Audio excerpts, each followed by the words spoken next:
This story is titled, My Girlfriend Accused Me of Being Too Cheap for Refusing to Buy Her an Expensive Engagement Ring. Alright. Reddit. So, I've always been a pretty level-headed guy.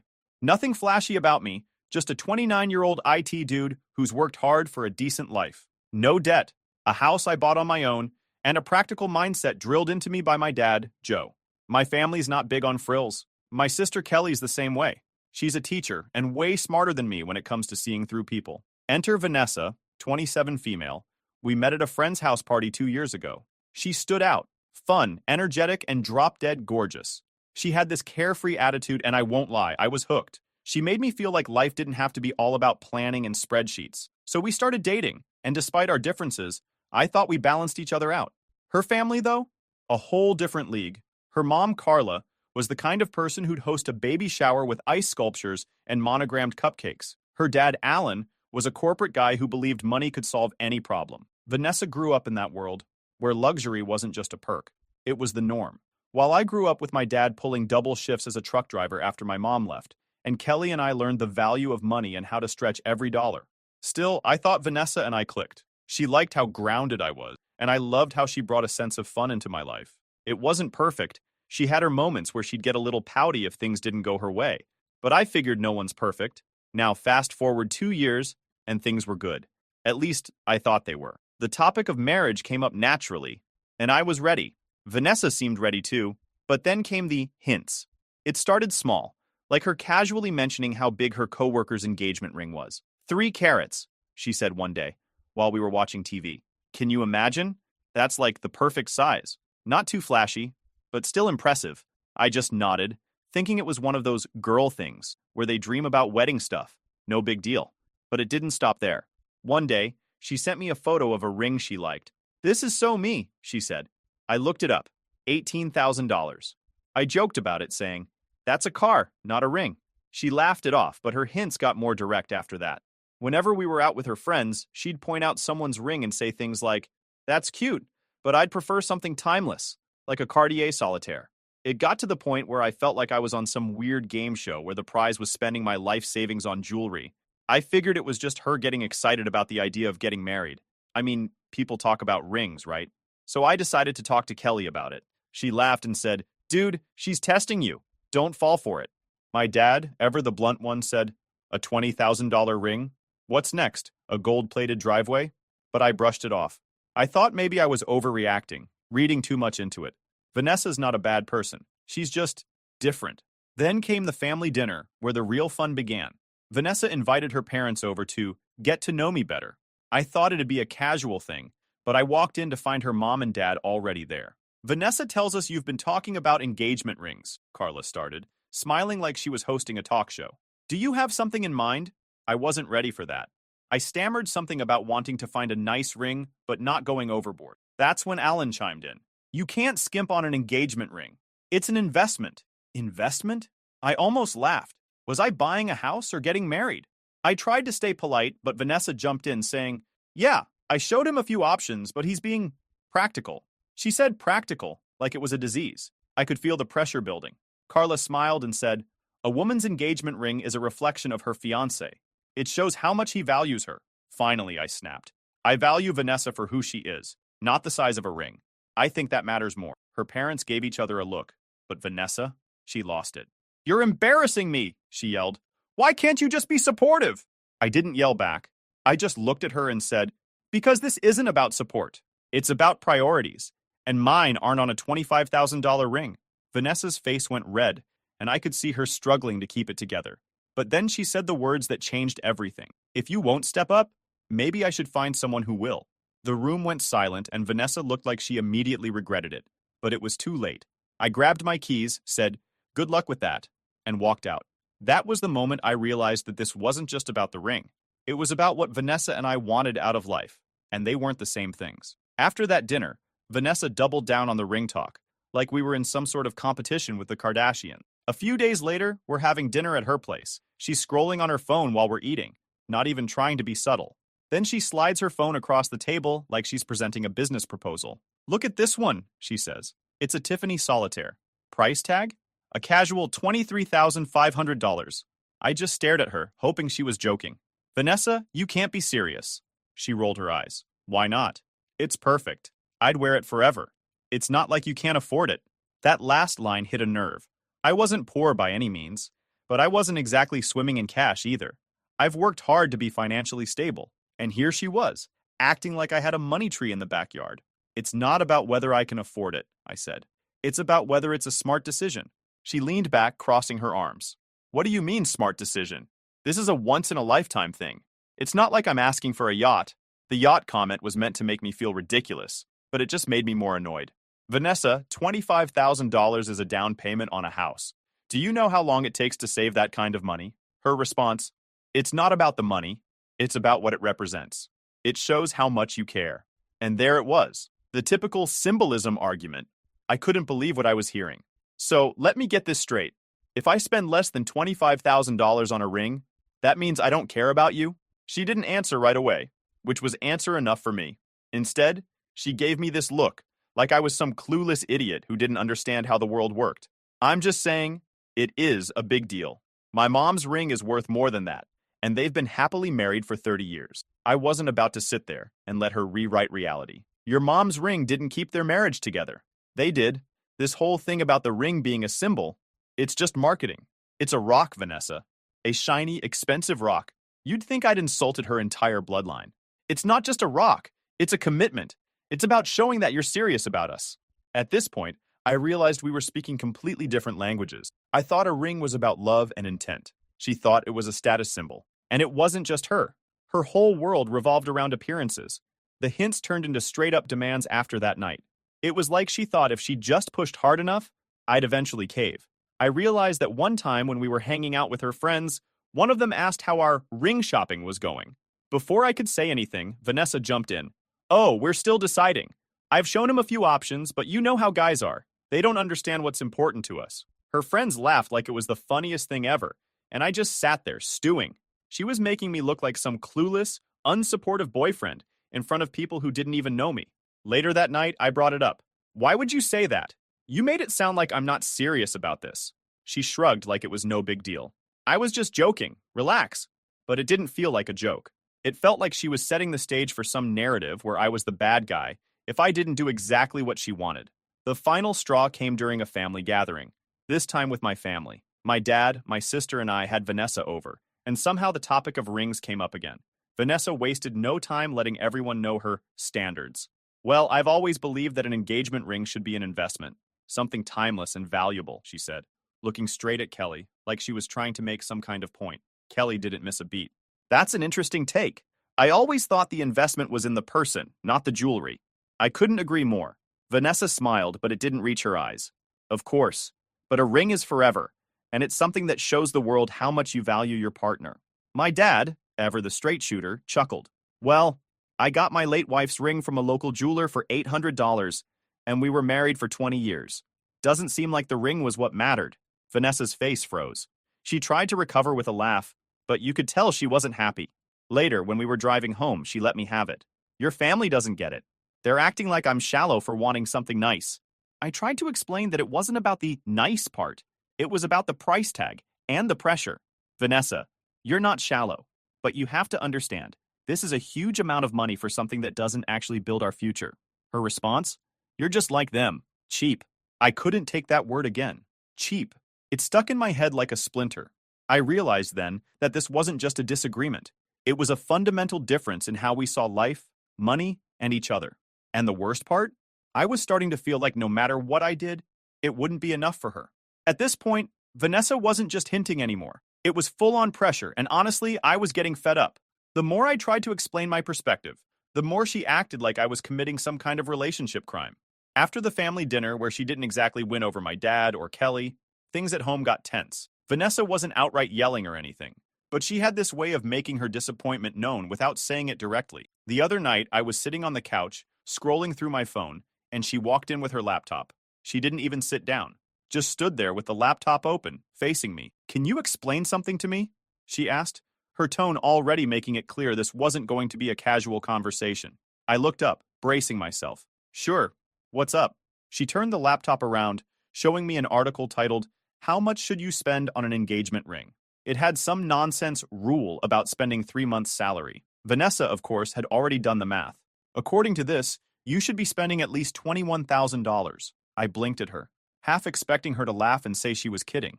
But no, she was dead serious. You don't actually believe that, do you? I asked. She crossed her arms.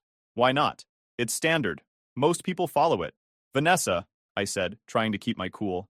That rule was literally made up by diamond companies to sell more rings. It's marketing, not reality.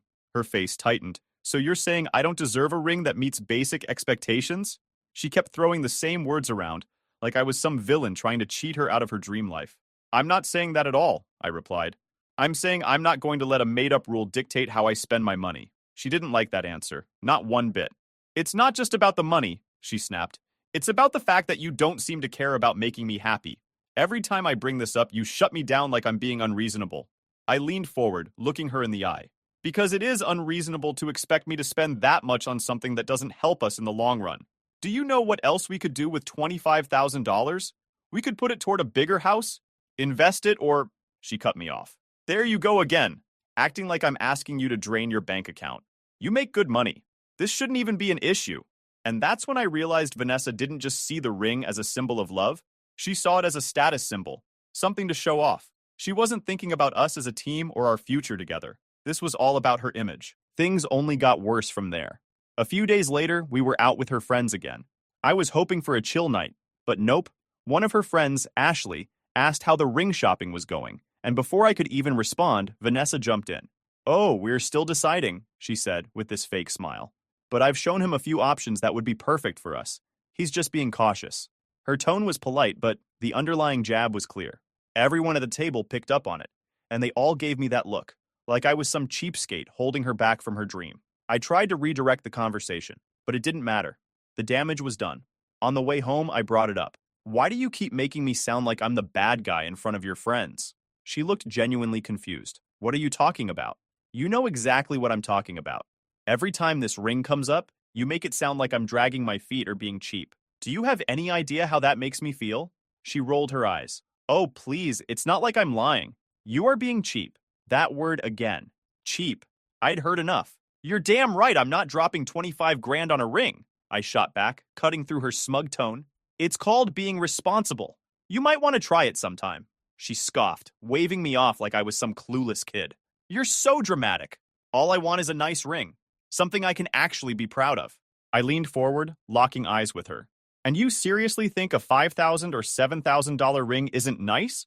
You're acting like anything under a car's worth is an insult. Let me tell you what's embarrassing. Being more worried about the price tag than the person giving it to you. That shut her up. She sat there, staring out the window, pretending to ignore me. But the tension in the car was louder than any argument we could have had.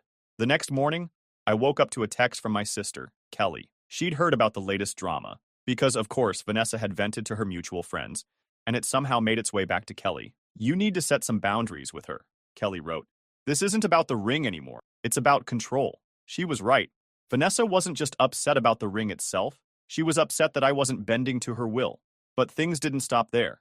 Vanessa started dropping snide comments during everyday conversation. If I mentioned saving money or budgeting, she'd say something like, "Oh, so you can be frugal about that, but not about something that actually matters to me?" It was like she was building a case against me in her head, one sarcastic comment at a time. And the worst part? She started involving her parents again. Then I got a call from her dad. Hey, just wanted to check in and see how things are going, he said casually. I wasn't in the mood for small talk, so I cut to the chase. What's this about, Alan? He hesitated for a moment, then said, Vanessa mentioned you're hesitant about the ring. I just wanted to make sure everything's okay between you two. I couldn't believe it. She'd actually gone to her dad to complain about that effing ring. Everything's fine, I said curtly. Vanessa and I just have different ideas about what's important. Vanessa was now using her parents as backup, like they were some kind of relationship referees. That night, I sat her down. We need to talk, I said. She looked up from her phone, already annoyed. About what? About this whole ring situation. It's starting to feel like you're more focused on the price tag than the relationship. That's not fair. She looked angry. No, what's not fair is the constant pressure you're putting on me, I said. I'm trying to build a future with you, but you're acting like the only thing that matters is how much I spend. She sat there, glaring at me like I was the villain in her fairy tale, but I wasn't about to back down. I've spent 2 years trying to make this relationship work, but at what cost? It hit me hard right then. Vanessa wasn't going to change. This wasn't about the ring anymore. It was about something bigger. I'm not against spending money on someone I love, but there has to be a line. I believe a relationship is about building something together, not one person being pressured to prove their worth with an overpriced piece of jewelry.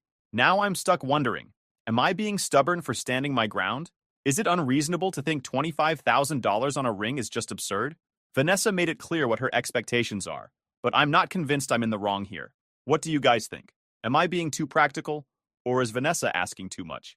I'll update you soon if things take a turn. Knowing Vanessa, this isn't over. Stay tuned. Update 1. Hey again. So, remember how I said things were tense with Vanessa after that whole ring argument? Well, things didn't just stay tense. They escalated. Big time. I was already on edge from her constant remarks, the involvement of her parents, and this nagging feeling that no matter what I did, it was never going to be enough. But honestly, I wasn't prepared for what came next. It started on a Saturday. I was running errands and had plans to catch up with my dad and sister later in the day. Vanessa texted me while I was out. Hey, can we talk tonight? I've been thinking about us. Now, normally I'd be all for resolving things, but with the way things had been going, I had a bad feeling about it. I replied, sure, let's talk after dinner with my family. Her response was immediate. Why are you spending so much time with them lately? I thought you were committed to building a future with me. That text hit me like a slap in the face. My family wasn't just family to me. They were my support system. They'd been there for me through everything, and I wasn't about to distance myself from them because she was feeling insecure. I ignored the message, finished my errands, and headed over to my dad's house. When I got there, I filled Kelly in on the latest developments. She's losing it, I said, showing her the text. She acts like I'm not allowed to have a life outside of her. Kelly told me that this isn't about your family. She's deflecting because she knows she's in the wrong. Don't let her guilt trip you. Dad chimed in too. Son, if someone doesn't respect your family, they don't respect you. Simple as that. I'd always tried to separate the issues I had with Vanessa from how she interacted with my family, but lately it felt like everything was bleeding together. After dinner, I headed back to my place, ready for whatever talk Vanessa wanted to have. When I walked in, she was sitting on the couch waiting for me. So, you're finally home, she said. Yeah, I told you I was having dinner with my family, I replied, already feeling my patience wearing thin. She didn't waste any time. We need to figure this out. I can't keep feeling like I'm not a priority to you. Not a priority? Vanessa, I've been bending over backward trying to make you happy. The ring, the constant expectations. I'm doing everything I can, and it's still not enough for you. She started yelling, because you don't listen. I'm telling you what I need, and you're acting like I'm asking for the moon. It's not just about the ring. It's about you showing me that I'm worth it. And there it was again. That same argument dressed up in a different outfit. Vanessa, this isn't about your worth. It's about the fact that you're demanding something that doesn't make sense for us financially. If I cave on this, what's next? A $100,000 wedding? A vacation home? Her face hardened. You're exaggerating. I'm not asking for anything crazy. I'm asking for what I deserve. I couldn't take it anymore. Stop using that word. Deserve. You keep saying you deserve this and that, but what about what I deserve? I deserve a partner who values me for who I am, not for how much I can spend on them. That hit a nerve. Her voice rose. Oh, so now I'm some gold digger? Is that what you're saying? I didn't say that, I shot back. But you're making it really hard to see this relationship as anything other than transactional right now. She leaned forward, her tone icy. You know what's transactional? This entire relationship. Let's be real. You should be thanking me for sticking around as long as I have. Do you think I couldn't have found someone else who'd treat me the way I deserve by now? I've wasted 2 years trying to get you to step up. That was it for me. She crossed the line, and I wasn't about to stick around for more of her nonsense. I saw her for what she was, and there was no point dragging this out any longer. I stood up, cutting through the tension like a knife. You know what, Vanessa? I'm done. She looked up, clearly caught off guard. What are you talking about? This. United States. It's not working. I've had enough of trying to keep up with your impossible expectations. If love to you is measured in dollars, then we're not on the same page. Because it shows you're serious about us, she snapped back. I was unimpressed. Serious? Let me tell you something. I've been serious about this relationship since day one, but you've turned it into a checklist of how much I can spend to prove it. I've already put up with so much, she said, pushing harder. You don't take me on nice vacations. You don't spoil me like other guys would. And now you're telling me you can't even buy me a proper ring? It's embarrassing. That was her truth, laid bare. I smirked, shaking my head. Embarrassing?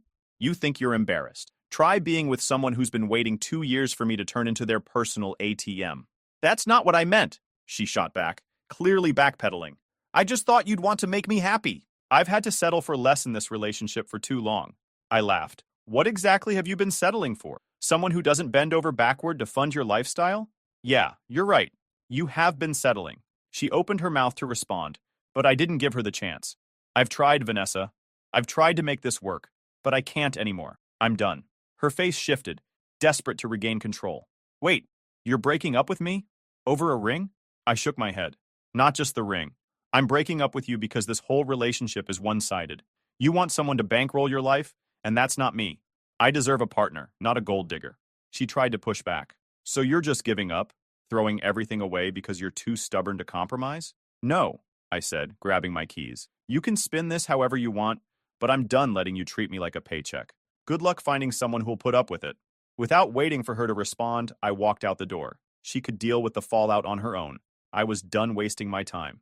And that is the latest funny how years of a relationship can be shattered in minutes, once and forever. Right now, though, it feels like a weight has been lifted. Maybe I'll post an update if there's more to the story, or maybe this is where it ends. Either way, I'm moving forward and leaving all that drama behind. Update 2. Hey again. Like some of you guessed, Vanessa did not miss a chance to come again begging for me to return. So, I thought walking away from Vanessa and her $25,000 engagement ring demands would be the end of it. I figured she'd move on, maybe trash talk me a little to her friends, and that'd be that. Turns out, I seriously underestimated how far she was willing to go.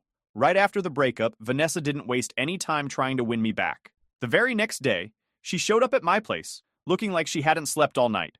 Her eyes were red, and she started crying before I even opened the door fully. Please, just hear me out, she said, clutching a tissue in one hand and her phone in the other, like she had some prepared speech ready to go. I love you, she started. I can't believe this is happening. I don't want to lose you. I know I messed up, but I can't find anyone like you. I don't want anyone else but you. She went on about how she'd been caught up in the moment and how the ring had become a bigger deal than it should have been. It's not about the money, she insisted. I just wanted to feel special, like I was worth it to you. I could see she was trying to pull at my heartstrings, but at that moment I couldn't tell if it was real or just another way to guilt me into caving. She kept saying, "You're everything I've ever wanted," and "I know I can't replace you," but it all felt like too little, too late.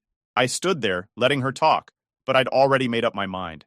Vanessa, I said finally, this isn't about love anymore. It's about respect, and I don't think we see that the same way. Her face fell, and for a second I thought she might push harder, but instead she just stood there, crying quietly as I closed the door. That was the moment I knew there was no going back. No matter how much she begged or what she said, some things just couldn't be undone. She seemed broken that I almost caved. However, a few days after, I got a couple of texts from mutual friends. Things like, "Hey, I heard about you and Vanessa. Are you okay?" At first, I thought they were just being supportive, but as the messages kept coming, I realized something was off. One friend even said, "I don't want to pick sides, but she's saying some stuff that doesn't sound like you." I didn't know what stuff they meant until a buddy of mine sent me a screenshot of one of her Instagram stories. In it, she wrote something like, "After 2 years of giving everything I had to someone, it's devastating to realize they never loved you enough to commit." I guess some people just aren't ready to grow up. I didn't even have the energy to respond. If she wanted to play the victim, fine. I wasn't going to stoop to her level. But that was just the beginning. A couple of days later, I got called into a meeting at work. My manager looked uncomfortable as he said, "We got an anonymous tip that you've been using company resources for personal projects. It's probably nothing, but we have to look into it." I was stunned. I'd never done anything like that, and I told him as much. He seemed to believe me, but policy was policy, so I had to spend half a day digging through emails and project logs to prove my innocence. By the end of it, my manager apologized, saying, "This was a waste of time.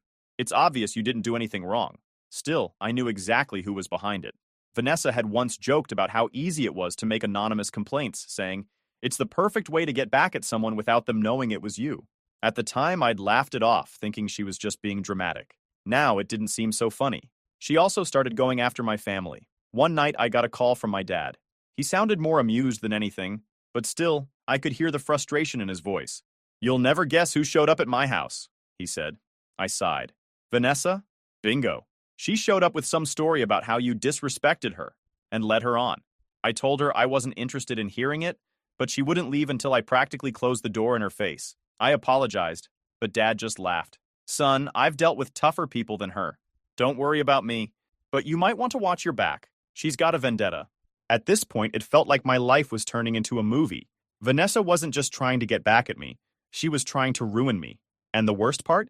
It wasn't just behind the scenes anymore. One morning, I was scrolling through my social media when I saw Vanessa had posted a long, dramatic post on Facebook tagging mutual friends.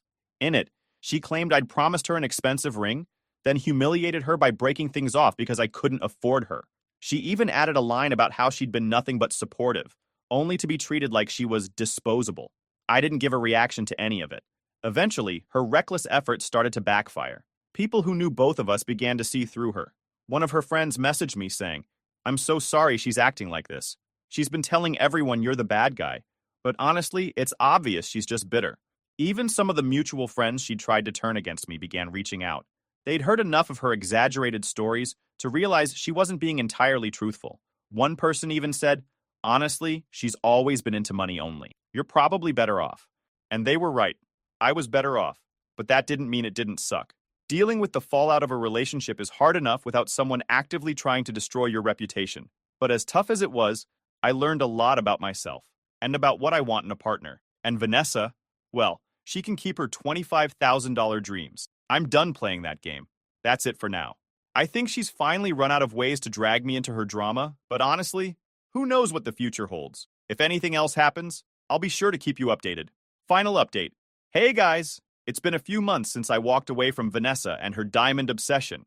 I wish I could say things settled down completely, but she wasn't quite ready to let things go without one final move. If there's one thing I've learned about Vanessa, it's that she has a knack for turning even the most mundane situation into an ordeal. I was finally starting to get back to normal. Work was solid, my family had my back, and the people who mattered knew the truth about what went down. I even started dipping my toes into dating again, cautiously, because trust issues are no joke after something like this. Then, one random Tuesday afternoon, I got an email from Vanessa. The subject line? Reimbursement request. My gut told me it wasn't going to be good. And sure enough, it wasn't. She'd sent me a list of expenses she claimed were related to our relationship.